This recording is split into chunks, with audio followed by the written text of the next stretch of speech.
Si vamos a estudiar la iglesia y la historia de la iglesia, es fundamental que nosotros tengamos en vista qué es lo que entendemos por iglesia.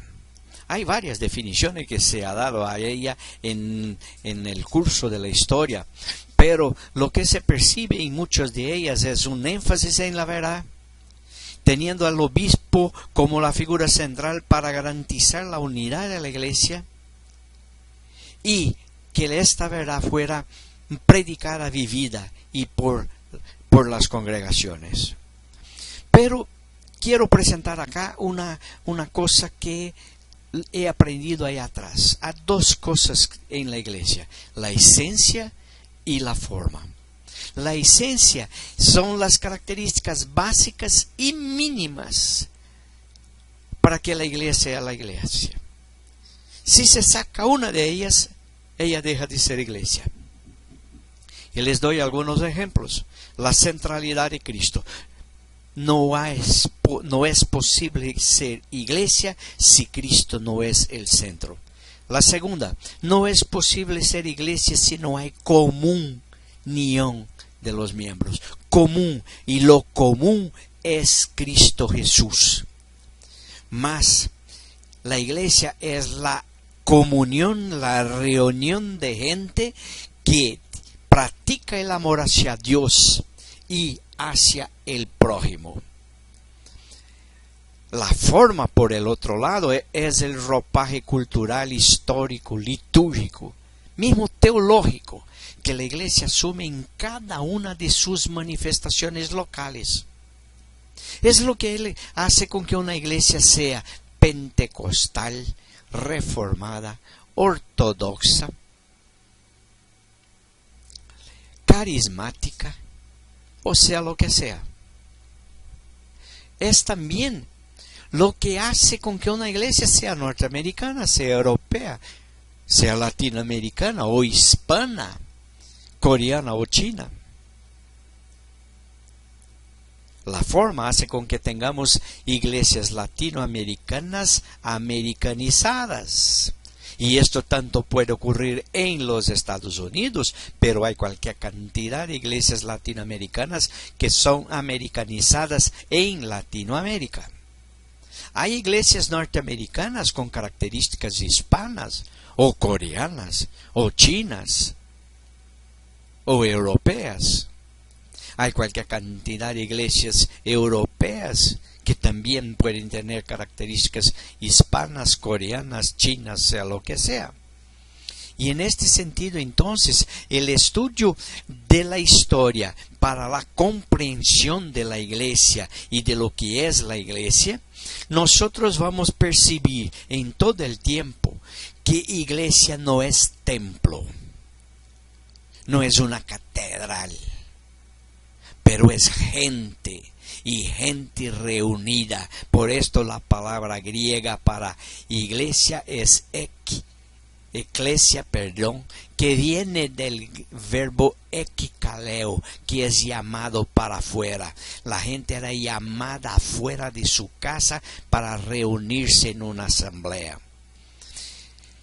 Y ahí vienen algunas cosas que vamos a ver. Una de ellas de Donald Dunbar en la Iglesia de Creyentes, que va a decir: la iglesia es una institución dotada de la gracia y la salvación resultantes de la obra de la redención, capaz de recibir a las masas y de ajustarse al mundo, porque hasta cierto grado puede permitirse ignorar la necesidad de una santidad subjetiva en aras de los tesoros objetivos de la gracia y la redención.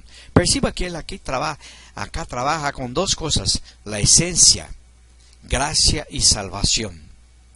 Y la forma, la necesidad de una santidad objetiva, porque si se insiste en esto y se pierde la gracia de la redención, la cosa ya no es. La otra es la definición que Dunbar también hace sobre secta. La secta no es una sociedad voluntaria integrada por creyentes cristianos estrictos. La secta es una sociedad voluntaria integrada por cristianos estrictos y definidos. vinculados entre sí por el hecho de que todos han experimentado un nuevo nacimiento, una experiencia toda especial.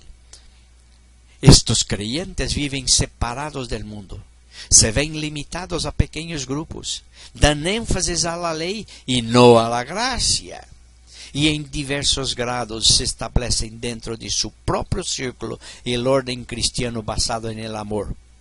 Pero es un amor hacia adentro. Y todo esto se realiza en preparación y con la expectativa del advenimiento del reino. Un grupo que piensa que solo ellos son los salvados. Esto es secta. Secta es algo que no tiene contacto con los otros, con las otras iglesias. Y esto es muy complicado. Hay un tercer momento que es el espiritualismo, y esto lo vamos a ver muchas veces en el seno de la iglesia. Y también se llama misticismo. En el misticismo, el mundo de ideas que se habían convertido en doctrina y adoración formal y rígida, se transforma en una experiencia puramente personal e interior. Este es para mí. Yo soy bueno, yo soy mejor, yo soy especial. Esto conduce a la formación de grupos puramente personales, sin ninguna forma permanente, que tienden a debilitar el significado de las formas de adoración, de la doctrina y del elemento histórico. Porque yo soy el iluminado, lo que yo digo está por encima de la doctrina, de la historia, de las formas tradicionales de adoración, y ustedes y los otros tienen que me oír porque yo soy especial.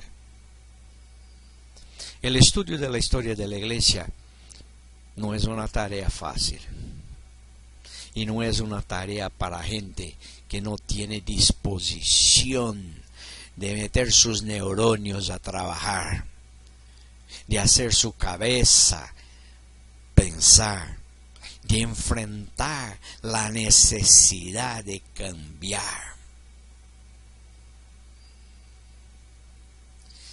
Es necesario estar dispuesto a mirar lo que otros ya dijeron y ver que ellos sí dijeron cosas muy buenas y que dijeron cosas mejores de lo que yo estoy diciendo. Es necesario mirar hacia atrás y ver que hay gente que dijo cosas que yo creía que solo yo había dicho. Estudiar la historia es una manera de humillarse por percibir que usted es solo una partecita de la cadena, una piececita del engranaje, que hay gentes y más gentes que hicieron cosas mucho mayores, mucho más grandes de lo que estamos haciendo. Cuando miramos a lo que otros pensaron en el pasado, debemos hacer con humildad, pidiendo a Dios la sabiduría para entender, para percibir las diferencias, sin condenar como pecado a la ligera, haciendo un juicio temerario, pero sí percibir los tiempos pasados y los tiempos que estamos viviendo. Percibir que hoy es hoy y hoy no se puede revivir el ayer. Se puede conocer lo que se hizo en el ayer. Se puede sacar lecciones del ayer. Pero no se puede repetir lo que se hizo. Vamos a pedir a Dios sabiduría para que mirando al pasado tengamos más claridad cómo ser iglesia hoy, cómo ser fiel a la verdad, cómo promover la comunión entre nosotros y con los demás que también hacen parte de la iglesia, porque nuestra iglesia no es la única y no es la única que es verdadera. Hay otros tan buenos como nosotros.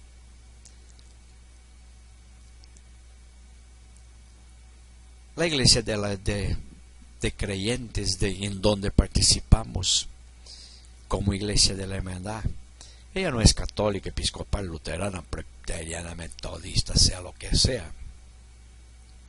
Y Dornbach en su libro Iglesia de Creyentes enlista algunas características que deben ser analizadas.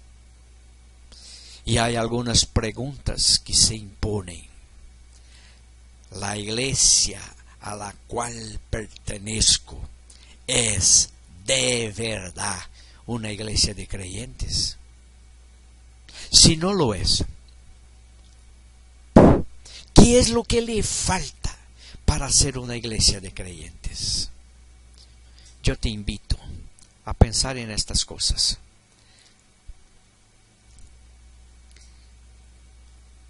A buscar respuestas y empezar a ver por dónde usted puede hacer alguna diferencia en la iglesia en la cual usted participa. Gracias y sigamos adelante.